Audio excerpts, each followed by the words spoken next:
Salam sejahtera bagi kita sekalian. Assalamualaikum warahmatullahi wabarakatuh. Bagi teman-teman guru seluruh Indonesia, belakangan ini banyak isu-isu yang berkembang terkait dengan kesejahteraan guru sejalan dengan dibahasnya RUU Sisdiknas yang baru. Sebenarnya seperti apa kesejahteraan guru tersebut? Pada saat ini, Mendikbudristek kupas tuntas kesejahteraan guru dalam RUU Sisdiknas. Kesejahteraan guru paling baik sepanjang sejarah Republik Indonesia. Mari kita simak dengan baik agar kita memahami dengan baik tentang kesejahteraan guru tersebut. Assalamualaikum Mas Menteri, apa kabar? Salam, baik. Apa kabar Mas Nino? Alhamdulillah sehat. Terima kasih Mas Menteri sudah meluangkan waktu untuk bincang-bincang tentang rancangan Undang-Undang Sistem Pendidikan Nasional atau RUU Sisdiknas. Seperti kita ketahui, pemerintah melalui Menteri Hukum dan HAM sudah menyampaikan usulan resmi pemerintah untuk memasukkan rancangan undang-undang ini menjadi bagian dari prolegnas prioritas kepada DPR.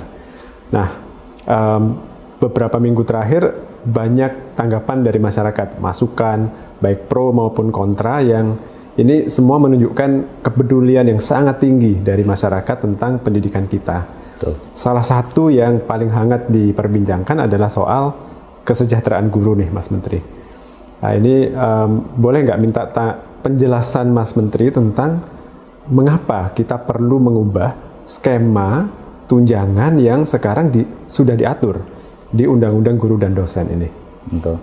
Makasih Mas Tino. Sebenarnya RUU Sisdiknas ini adalah punya potensi positif terbesar terhadap kesejahteraan guru. Itu adalah satu hal yang sebenarnya yang telah kami di Kemendikbudristek telah memperjuangkan selama 1-2 tahun terakhir adalah mencari jalan bagaimana caranya kita bisa meningkatkan kesejahteraan guru dan bagaimana caranya kita bisa tidak mengecewakan guru yang sudah bertahun-tahun ini, berpuluh-puluh tahun menunggu tunjangan mereka tetapi masih mengantre dan tidak mendapatkannya. Jadi sebenarnya RUU Sisdiknas ini adalah kabar gembira bagi semua guru. Ini suatu hal yang saya rasa saya kepengen sekali berbicara langsung dengan para guru dan menjelaskan betapa besarnya potensi ini untuk meningkatkan kesejahteraan. Ya. Kalau RUU Sisdiknas ini terjadi, ada beberapa hal yang akan bisa tercapai. Yang pertama adalah RUU Sisdiknas ini menjamin bahwa guru-guru yang sudah menerima sertifikasi dan tunjangan tidak akan ada penurunan apapun. Mereka akan terus menerima tunjangan profesi mereka sampai dengan pensiun. Jadi aman, tidak perlu khawatir. Ya? Aman. Ada sekitar 1,3 juta guru yang saat ini menerima tunjangan dan mereka aman sampai pensiun. Ya. Tetapi ada 1,6 juta guru lainnya yang belum menerima tunjangan profesi. Ya, tunjangan apapun, dan mereka ini sudah bertahun-tahun, berpuluh-puluh tahun menunggu jatahnya mereka. Peningkatan kesejahteraannya ya. Betul. Kalau RUU Sisdiknas ini berhasil kita loloskan, yang 1,6 juta guru ini akan bisa langsung menerima tunjangan dan artinya kesejahteraan meningkat tanpa harus menunggu proses sertifikasi dan mengikuti program PPG. Ya. Ini kuncinya ini untuk yang 1,6 juta guru. Ya. Plus, di luar itu, kalau RUU Sisdiknas ini digolkan, untuk pertama kalinya di Indonesia, guru-guru PAUD, saat ini ada sekitar 250.000 guru PAUD, guru-guru pendidikan kesetaraan, dan guru-guru pesantren, itu bisa juga diakui sebagai guru. Dan pada saat mereka memenuhi syarat, mereka bisa juga menerima tunjangan. Ya. Jadi RUU Sisdiknas ini sebenarnya semuanya kabar gembira. Nah sekarang saya kepengen menanyakan ke Mas Nino, kalau begitu kenapa ada begitu banyak suara-suara dan isu pro kontra yang sekarang sedang tersebar. Yang saya tanyakan Mas Nino. Kira-kira kenapa ini Mas Nino? Satu, semua perubahan itu pasti menimbulkan kecemasan. Ya. Ini perlu kita pahami, perlu kita maklumi juga. Karena itu kita melakukan banyak komunikasi publik termasuk seperti dialog sekarang ini, Mas Menteri. Betul. Ada kekhawatiran bahwa pertama bagaimana dengan guru-guru yang tadi sudah menerima tunjangan, kalau undang-undang yang lama dicabut, apakah tunjangan mereka tetap diterima? Dan ini Mas Menteri tadi tegaskan bahwa mereka tetap dijamin menerima tunjangan profesi yang sudah diberikan sampai dengan pensiun. Itu ada di pasal 145 ayat 1. Betul. Jadi di pasal RUU Sisdiknasnya, Betul. bukan janji dari pemerintah. Bukan, itu eksplisit ada. Ya, ada jaminan. Jadi ada Jadi aman. ketentuan transisi yang menjadi pengganti dari undang-undang yang dicabut. Ya, jadi itu aman. Insya Allah itu meredakan kecemasan 1,3 juta guru yang sudah menerima tunjangan ini. Ya. Nah, pertanyaan dari yang belum menerima ini juga valid, ya. Kalau di Undang-Undang Guru dan Dosen sekarang diberi janji untuk bisa menerima TPG, tapi harus antri pendidikan profesi guru yang bertahun-tahun. Tapi kalau itu dicabut, bagaimana dengan nasib mereka? Nah, ini kan jawabannya agak berbeda untuk ASN dan untuk non ASN, ya, Mas Menteri.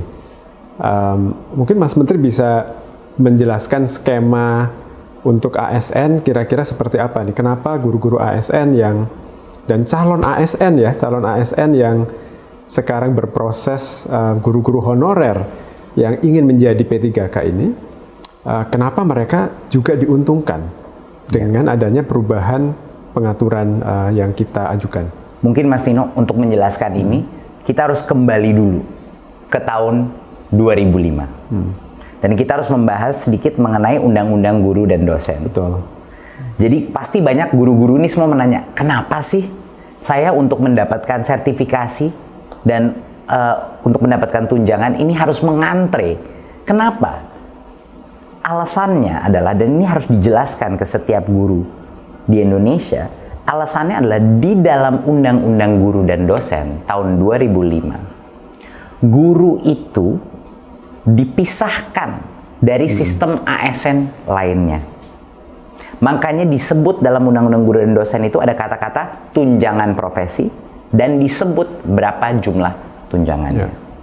Tetapi yang harus disadari oleh banyak guru-guru, di dalam Undang-Undang Guru dan Dosen itu, proses untuk mendapatkan tunjangan itu dikunci dengan namanya proses sertifikasi, yaitu PPG. Sementara sistem kita punya kapasitas yang terbatas untuk PPG. Per tahun kira-kira maksimal 60-70 ribu proses PPG itu. Dan itu harus dibagi dua. Harus ada PPG untuk guru-guru baru, prajabatan, menggantikan yang pensiun, yang kita selalu kekurangan guru, ya, karena banyak yang pensiun setiap tahunnya. Plus harus dibagi sama PPG dalam jabatan, yaitu yang kita bahas hari ini. Guru-guru 1,6 juta guru ini yang masih belum, yang ngantre menunggu sertifikasi dan PPG. Jadi bayangkan, itu peraturan Mas Nino keluar di tahun 2005. Sekarang tahun 2022. Karena undang-undang tersebut, walaupun dengan itikat baik undang-undang itu, hanya 1,3 juta guru itu yang menerima sertifikasi. Jadi hampir 20 tahun untuk mencapai 1,3 juta guru disertifikasi. Kalau kita diam saja dan mengikuti peraturan itu, di mana disebut tunjangan profesi dan lain-lain, kita akan menunggu lebih dari 20 tahun lagi. Baru yang 1,6 juta ini bisa semua selesai disertifikasi, dapat PPG-nya, dan akhirnya menerima tunjangan. Sekarang bayangkan, kalau kita menanyakan, kalau saya itu di daerah, dari Sabang sampai Merauke saya ngomong sama guru, kalau kita memberitahukan mereka, iya Anda harus menunggu 20 tahun lagi, iya mereka akan bilang, ya saya sudah pensiun Pak. Mereka akan, hampir setengah dari guru kita, itu tidak akan menerima sama sekali karena sudah pensiun. Nah, ini adalah suatu hal yang harus dimengerti oleh guru. Kenapa mereka harus mengantre? Karena di Undang-Undang Guru dan Dosen, mereka dikunci dengan sertifikasi karena ada pembedaan sistem tunjangan mereka. Makanya namanya tunjangan profesi disebut situ, itu yang membuat guru itu diperbedakan dari contohnya ASN lain. Sementara ASN yang lain itu tidak perlu menerima, tidak perlu melalui proses sertifikasi atau proses PPG untuk mendapatkan tunjangannya. Jadi kalau misalnya Mas Tino, guru-guru ini disetarakan kembali dengan undang-undang ASN, ini untuk guru-guru negeri ya. Kalau mereka untuk P3K, guru PNS, kalau mereka disetarakan lagi dengan undang-undang ASN, mereka akan bisa menerima tunjangan langsung tanpa mengantre sertifikasi dan PPG. Jadi kenaikan tunjangan ya, Betul. tanpa harus sertifikasi. Tanpa harus sertifikasi. Saya ingin sedikit memperdalam poin itu Mas Silakan. Menteri. Tapi kalau boleh saya rangkumkan yang disampaikan Mas Menteri ini adalah bahwa pengaturan di Undang-Undang Guru dan Dosen sekarang niatnya baik untuk memberi kesejahteraan yang layak bagi guru. Dan itu sama dengan niat kita gitu ya sekarang. Tapi itu sulit diimplementasikan karena mencampurkan dua hal.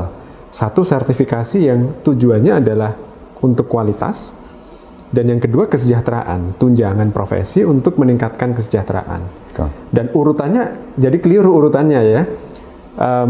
Kalau di Undang-Undang Guru dan Dosen sekarang sertifikasi dulu, kualitas dulu, baru boleh mendapatkan kenaikan tunjangan, kenaikan kesejahteraan. Padahal seharusnya ya, kalau orang bekerja menjalankan tugas sebagai guru, otomatis dia seharusnya mendapatkan penghasilan yang layak. Dan itu adalah kenapa kita pagi siang malam berjuang untuk RUU Sisdiknas ini. Karena menurut kami di Kemendikbudristek, kalau orang itu bekerja sebagai guru, dia harus mendapatkan tunjangan. Ya. Kenapa harus dia menunggu antrean sertifikasi lagi untuk mendapatkannya? Tetapi situasinya, kenapa ini ada polemik di masyarakat? Karena ada berbagai pihak yang sekarang mempertanyakan, melihatnya hanya sangat dari permukaan saja. Mereka melihat kata tunjangan profesi itu dikeluarkan dari undang-undang. Seolah-olah kita ingin menarik tunjangan, padahal kebalikannya Mas Nino. Kata tunjangan profesi itulah alasan kenapa 1,6 juta guru itu sekarang tidak menerima tunjangannya dan harus mengantre. Jadi disandra oleh pengaturan yang mengikat mereka harus sertifikasi dulu baru menerima penghasilan yang layak. Nah, kalau pertanyaan kritisnya begini Mas Menteri, kenapa tidak ya Kemdikbud mempermudah saja proses sertifikasinya? Berikan saja sertifikasi bagi semua guru yang 1,6 juta tadi. Ya, tidak bisa. Kenapa? Karena sertifikasi itu adalah, analoginya adalah SIM. Ya kan Mas Tino? Seperti surat izin mengemudi. Untuk bisa menjadi guru, harus tentunya ada izin bahwa guru ini kualifikasinya tepat. Jadi kita harus melindungi konsep sertifikasi untuk guru-guru baru sebelum mereka diberikan izin untuk bekerja sebagai guru, baik di swasta maupun di negeri. Ini harus ada proses kualifikasi siapa yang boleh menjadi guru. Gitu. Selama ini di Undang-Undang Guru dan Dosen ini kan digabung proses sertifikasi dan tunjangan. Kita ingin memecahkannya sehingga yang sudah menjadi guru ya udah kita putihkan mereka. Mereka kita bisa berikan tunjangan tanpa mereka harus mengikuti proses sertifikasi. Dan benefitnya adalah sertifikasi masih terjaga. Untuk guru-guru baru kita memastikan guru-guru baru yang akan menjadi regenerasi proses transformasi ini kualitasnya baik. Plus kapasitas PPG itu bisa 100% kita dedikasikan untuk pelatihan dan sertifikasi guru baru. Sehingga menutup kebutuhan guru kita yang setiap tahunnya itu selalu ada kekurangan karena pensiun. Jadi ini akan meredakan tekanan ya dari kapasitas dan suplai guru kita yang sudah dikomplain di berbagai macam daerah. Ya, itu adalah benefitnya. Jadi kenapa kita tidak bisa langsung saja memberikan sertifikasi pada semuanya? Karena kita harus menjaga marwah daripada izin untuk mengajar sertifikasi. Jadi itu kita lindungi. Tapi Oke. ujung-ujungnya, dan ini yang harus guru mengetahui, ujung-ujungnya yang penting buat guru yang sudah menjadi guru sekarang itu apa? Apakah yang penting itu adalah peningkatan daripada tunjangan mereka, peningkatan kepada kesejahteraan mereka? Ya, ini adalah cara yang terbaik untuk mengembalikan mereka kepada standar untuk yang guru negeri, kepada standar guru ASN. Tentang konsep tunjangan profesi tadi, guru ASN itu kalau mereka dikecualikan, mereka tidak bisa menerima tunjangan yang diatur di Undang-Undang ASN. Betul. Itu ya. Nah, pertanyaan kritis lainnya adalah, bukankah guru ini pekerja profesional yang seharusnya mendapatkan tunjangan yang disebut sebagai tunjangan profesi? Nah, jawaban terhadap ini kan sebenarnya menurut Undang-Undang ASN, tiap jabatan itu memiliki tunjangan khusus, gitu ya, yang disebut sebagai tunjangan jabatan fungsional. Ya. Itu nanti bisa saja kita atur, gitu ya, Mas Menteri, di dalam aturan turunannya bahwa tunjangan jabatan fungsional guru itu secara substansi sama dengan tunjangan fungsional yang diterima sekarang, gitu. Hanya kita mengikuti rezim peraturan perundang-undangan, Undang-Undang ASN, sehingga mereka bisa segera mendapatkan kenaikan tunjangannya. Betul. Pertanyaan kritis berikutnya adalah, bukankah sekarang guru ASN ya, sudah menerima tunjangan jabatan fungsional itu, tapi kecil sekali? Iya, dan itu benar sekali. Dan kenapa tunjangan fungsional guru itu kecil sekali? Kita lihat lagi, kita kembali ke sejarah. Kalau kita melihat posisi-posisi ASN lainnya, Mas Nino, itu tunjangan fungsional mereka itu terus meningkat, ya kan? Selalu ada penyesuaian meningkat. Tapi tunjangan fungsional guru itu jauh lebih rendah karena di tahun 2005 waktu Undang-Undang Guru dan Dosen itu keluar, timbullah ini konsep tunjangan profesi baru dengan 1 kali gaji. Karena ada pemisahan track guru untuk tunjangan, tidak ada insentif untuk pemerintah meningkatkan tunjangan fungsionalnya. Jadi ketinggalan tunjangan fungsional guru. Jadi tetap dibuat kecil ya, karena dianggap sudah ada pengaturan yang tersendiri. Betul. Jadi kenapa tidak naik ya? Karena mereka melihat Undang-Undang Guru dan Dosen kan sudah ada tunjangan profesi namanya. Ya. Nah, inilah makanya guru-guru harus mengerti bahwa yang namanya tunjangan profesi ini dengan penyebutan dalam itu, itulah yang menghasilkan komplikasi daripada sistem ini. Sedangkan kalau mereka dikembalikan ke guru undang-undang ASN, dan kalau yang bagi yang swasta dikembalikan ke undang-undang ketenagakerjaan, Ya. mereka akan jauh lebih mudah untuk pemerintah memberikan tunjangan, jauh lebih mudah untuk pemerintah memastikan akuntabilitas, dan jauh lebih mudah untuk pemerintah melakukan peningkatan daripada tunjangan fungsional daripada guru. Karena itu tinggal kita merubah peraturan pemerintah, Peraturan presiden. peraturan presiden, Betul. dan itu jauh lebih mudah. Jadi itu kira-kira secara teknis ya. Nah makanya, tapi di lapangan Mas Nino, ada yang bilang tunjangan profesi hilang, itu mudah sekali gitu menyerangnya, gitu, bahwa tunjangan profesi sudah hilang, jumlah tunjangan iya, kok kita disamakan dengan ASN lain. Untuk itu saya tuh ingin sekali berbicara pada guru. Ujung-ujungnya Bapak Ibu guru, yang penting itu apa sih? Kesejahteraan Anda naik kan? Itu yang paling penting. Kita jangan berbicara terlalu panjang mengenai kritik-kritik yang hanya di permukaan saja, yang bisa mungkin men-trigger atau memancing emosi, karena gampang sekali dipeluntir. Ujung-ujungnya guru harus tahu masalah sekarang ada di dalam Undang-Undang Guru dan Dosen, karena ada sebutan tunjangan terpisah, tunjangan profesi itu. Itulah kenapa itu harus kita keluarkan, sehingga kita bisa memberikan uang dan tunjangan kepada guru sekarang, Mas Nino. Guru itu butuh uang sekarang, bukan dalam 20 tahun. Nah, itu yang mau kita lakukan. Betul, betul.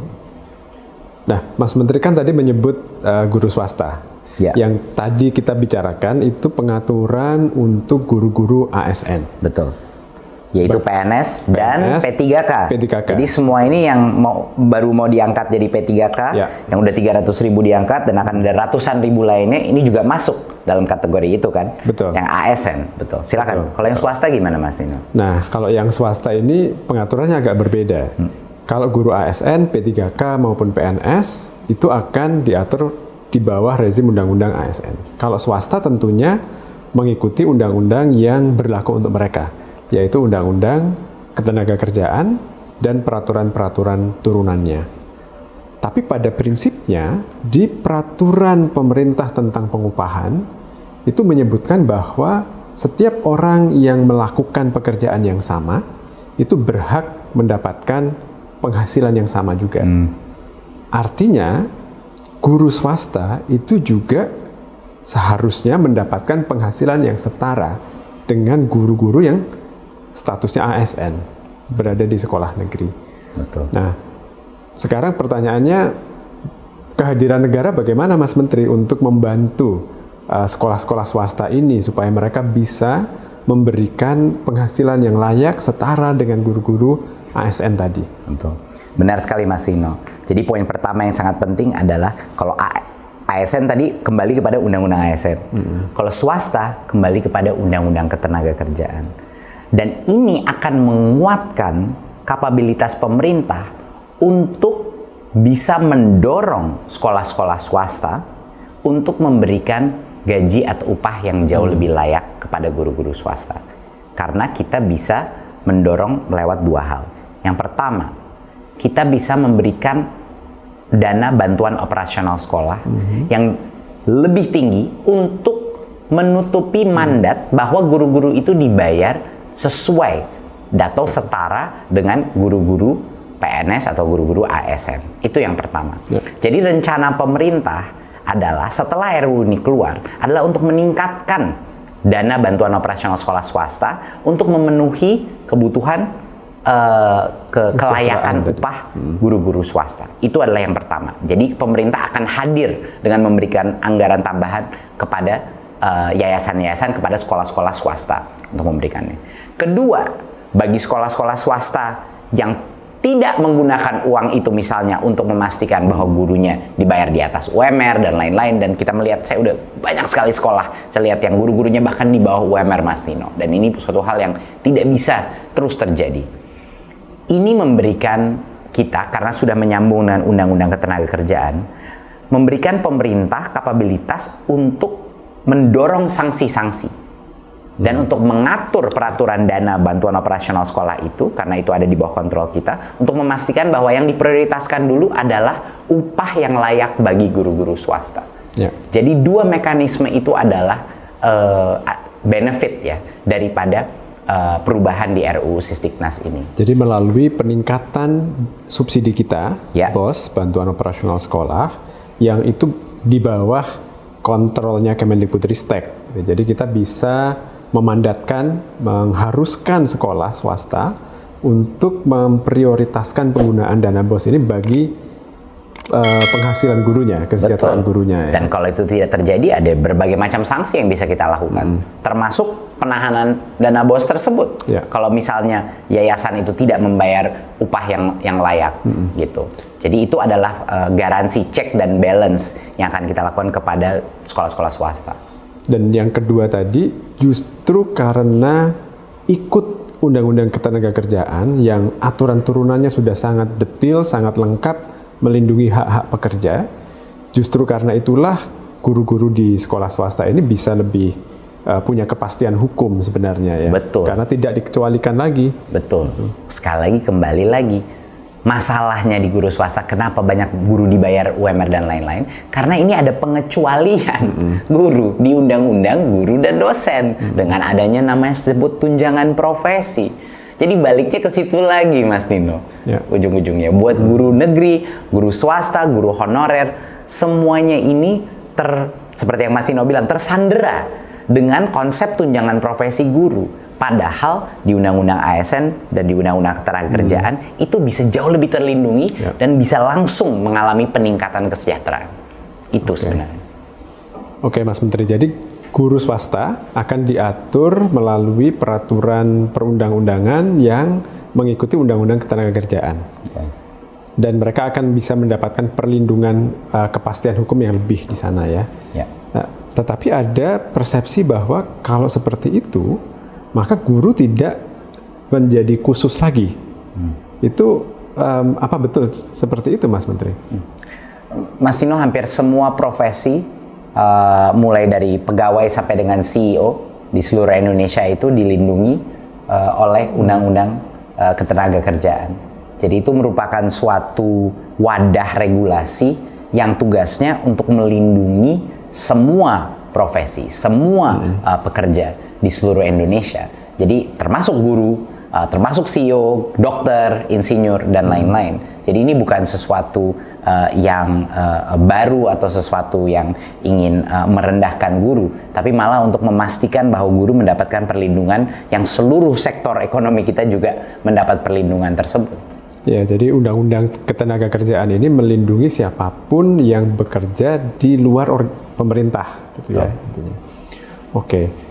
Nah, saya ingin kembali ke sesuatu yang disampaikan Mas Menteri di awal tadi tentang guru PAUD, guru non formal, pendidik yang ada di pesantren.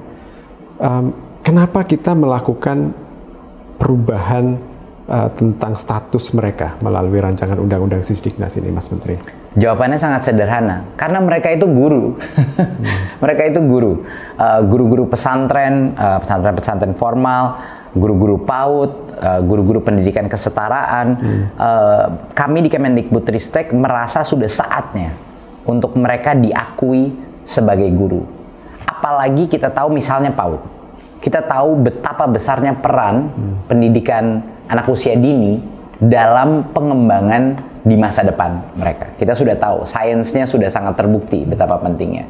Lalu kenapa guru-guru PAUD ini tidak bisa diakui sebagai guru? Dan kalau diakui dan memenuhi syarat tidak bisa menerima tunjangan gitu. Sama juga dengan guru-guru pesantren. Saya menginap di salah satu pesantren di Jawa Timur, dan fungsi daripada para pengajar-pengajar di pesantren itu ya guru, dan banyak dari mereka yang menggunakan standar nasional pendidikan dan berbagai macam unsur dari kurikulum nasional kita. Jadi menurut saya sudah waktunya bahwa guru-guru pesantren, guru-guru sekolah kesetaraan, dan guru-guru PAUD itu diakui sebagai guru. Jadi sangat penting menurut saya bagi kelompok-kelompok ini untuk menyuarakan dukungannya terhadap RUU Sisdiknas ini, agar masyarakat juga bisa mengerti kenapa mereka harus dan patut diberikan hak dan kesejahteraan yang sama dengan guru-guru lain. Itu bagi kami sangat penting bahwa ini tersebar berita bahwa kelompok-kelompok yang saat ini belum diakui sebagai guru akan bisa akhirnya mendapat kesetaraan sebagai guru. Jadi jangankan tunjangan, pengakuan bahwa mereka adalah guru pun selama ini tidak ada di Undang-Undang Sisdiknas yang berlaku maupun Undang-Undang Guru dan Dosen. Betul. Untuk PAUD bahkan ini mungkin belum banyak yang tahu, PAUD itu tidak diakui sebagai jenjang pendidikan. Betul. Di Sisdiknas yang sekarang berlaku. Jadi betul, rancangan Undang-Undang Sisdiknas yang kita ajukan ini ingin membuat tata kelola yang jauh lebih inklusif dan jauh lebih adil bagi semua yang menjalankan peran sebagai guru ya. Betul. Jadi ini adalah RUU dengan aspirasi inklusi yang sangat besar. Jadi benar-benar arah dan spirit daripada RUU ini adalah inklusi. Ayo kita sama-sama gotong royong, kita libatkan yang tadinya dikeluarkan dari sistem, kembali masuk ke dalam sistem. Baik. Mungkin menjelang akhir saya ingin menanyakan tentang kepastian nih, Mas Menteri. Semua yang kita sampaikan tadi itu tergantung pada peraturan turunan dari rancangan Undang-Undang Sisdiknas ini. Betul. Nah, apa jaminannya bahwa setelah RUU ini disahkan, peraturan turunannya akan mencerminkan apa yang kita cita-citakan melalui rancangan Undang-Undang Sisdiknas ini? Betul. Mungkin untuk menjawab itu saya menanyakan pertanyaan dulu. Apa jaminannya waktu Undang-Undang Guru dan Dosen di tahun 2005 memberikan tunjangan profesi. Ya. Apa jaminan yang telah terjadi? 20 tahun itu guru-guru menunggu dan hanya sebagian yang sudah menerima. Jadi undang-undang yang saat ini sudah ada itu pun ternyata tidak menjamin. Karena tidak bisa diimplementasikan ternyata. Betul, ya. Betul.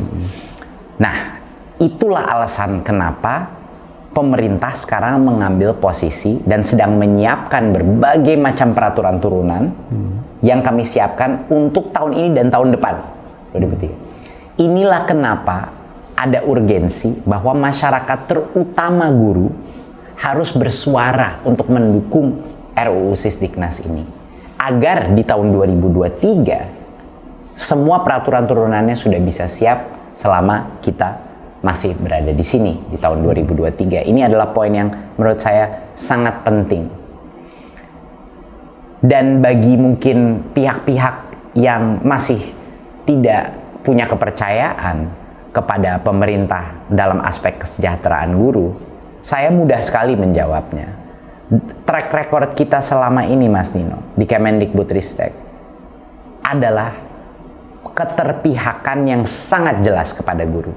Dan ada jutaan guru yang sudah merasakan keterpihakan Kemendikbudristek terhadap guru. Saya kasih contoh, bantuan subsidi upah di masa COVID, itu kita yang perjuangkan. Pulsa bagi guru-guru dan murid-murid pada saat itu kita yang perjuangkan. Kita merubah mekanisme dana BOS untuk memberikan fleksibilitas terbesar untuk kepala sekolah bisa menggunakan dana BOS untuk membayar guru honorer. Dan selama berpuluh-puluh tahun baru sekarang ada titik terang untuk para guru honorer. Dan 300.000 guru honorer sudah menjadi P3K dan ratusan ribu lainnya akan menjadi P3K dan ASN. Dan grup-grup ini P3K pun yang akan menerima benefit daripada tunjangan fungsional yang bisa langsung diberikan kepada mereka daripada menunggu antrean lagi untuk sertifikasi. Jadi poin saya adalah saya dengar banyak suara-suara di luar situ yang selalu mencurigakan terhadap pemerintah saat ini. Tapi saya tidak perlu menyebut janji-janji ke depan. Lihat saja track record kita ke belakang. Betapa besarnya perjuangan kita untuk kesejahteraan guru. Dan kenapa kita mau merombak ini RUU Sisdiknas adalah untuk ini. Kenapa kita siap merepotkan diri, berjuang di parlemen, berjuang di Kementerian Keuangan, berjuang di Kemenpan RB untuk melakukan ini. Perjuangan ini adalah terutama untuk memastikan sistem ke depan memprioritaskan kesejahteraan guru. Jadi itulah yang bisa saya sebut kita ingin masyarakat dan terutama guru-guru untuk percaya dengan kita dan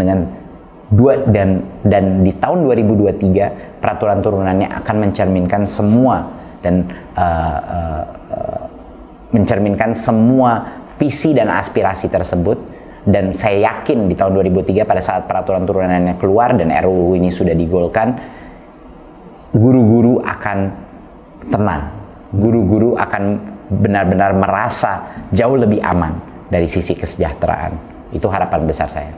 Jadi ada urgensi kenapa kita perlu membahas rancangan undang-undang ini bersama dengan DPR nantinya, Mas Menteri ya. Betul. Mungkin yang perlu kita tekankan juga adalah bahwa kita menjalankan semua prosedur dalam penyusunan undang-undang. Jadi kita mengikuti peraturan perundangan tentang pembentukan undang-undang dengan setia. Mulai dari tahap perencanaan dan sampai nanti kita membahas dengan DPR. Pelibatan publik juga sudah kita lakukan. Kita punya website yang memungkinkan masyarakat mengakses semua naskah akademik maupun naskah undang-undangnya secara lengkap dan juga memberikan umpan balik pertanyaan, masukan, pasal per pasal di sana. Jadi insya Allah kita terbuka melakukan proses ini. Kita tidak ada yang ditutup-tutupi. Ini semuanya terbuka dan kita justru ingin masyarakat berpartisipasi secara bermakna dalam proses penyusunan ini, Mas Menteri ya. Betul. Dan mungkin dari saya ingin memastikan bahwa harapan besar saya adalah guru-guru tidak terpancing dengan berbagai macam tuduhan yang tidak berbasis logika dan fakta dari apa yang kita inginkan. Ya, jadi sekarang kita untuk mereview ya, Mas Nino, kita sudah menjawab tadi kenapa tunjangan profesi dan jumlah tunjangan harus dikeluarkan. Karena itulah alasan guru-guru sekarang tidak bisa menerima tunjangan. Kita sudah menjawab, yang sudah dapat tunjangan bagaimana? Apakah mereka akan dirugikan? Tidak. Di undang-undangnya dijamin mereka akan terus mendapatkan sampai mereka pensiun. Ya kan? Ketiga, bagi guru-guru swasta, kita memastikan bahwa kita akan meningkatkan bantuan operasional sekolah pada mereka dan juga akan menggencarkan peraturan undang-undang ketenagakerjaan untuk memastikan mereka tidak dibayar di bawah UMR, ya, mendapat tunjangan yang layak. Jadi sudah aman. Keempat, bahwa guru-guru PAUD, guru-guru pendidikan kesetaraan, dan guru-guru pesantren akan bisa diakui sebagai guru dengan semua benefit dan tunjangan yang ada di sini. Ya, jadi ini semuanya adalah kabar gembira dan kami sudah membicarakan semua aspek apa tadi kritik-kritik yang dilemparkan. Dan sebenarnya satu hal yang sangat penting adalah saya diminta oleh Pak Presiden, mandatnya Pak Presiden adalah dalam RUU Sisdiknas ini kesejahteraan guru harus terjamin dan meningkat, bukan hanya terjamin, meningkat kesejahteraan guru. Itu adalah mandat yang diberikan Pak Presiden kepada kami di Kemendikbudristek. Dan karena itulah RUU Sisdiknas ini harus dilihat sebagai masyarakat sebagai suatu hadiah yang harus dirayakan, harus didukung, tapi juga silahkan berikan input, berikan masukan. Tetapi ini adalah suatu hadiah bagi para guru-guru yang saat ini belum ada kepastian mengenai kesejahteraan mereka. Baik, terima kasih banyak Mas Menteri atas waktunya untuk berdiskusi tentang RUU Sisdiknas ini. Terima kasih juga Mas Tino. Terima kasih.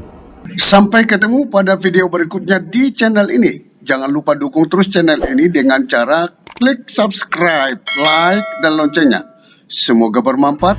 Wassalamualaikum warahmatullahi wabarakatuh. Shalom.